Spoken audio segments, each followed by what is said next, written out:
ছেলেবেলায় এক বষ্টু মেয়ে তার আগমনী গান হঠাৎ থামিয়ে বলেছিল, শুক্লা দ্বাদশীর দিন অন্তরাটুকু শুকিয়ে যাবে। তারপর কত চন্দ্র ভূগমাবস্যা এসে চলে গেল, সেই বষ্টু মেয়ে আর এলো না।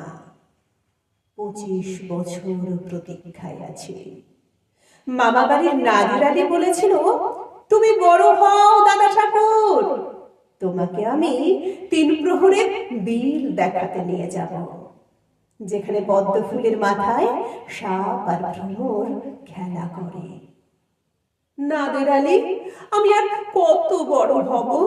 ছেলেবেলায় এক বষ্টু মেয়ে তার আগমনী গান হঠাৎ থামিয়ে বলেছিল, শুক্লা দ্বাদশীর দিন অন্তরাটুকু শুকিয়ে যাবে। তারপর কত চন্দ্র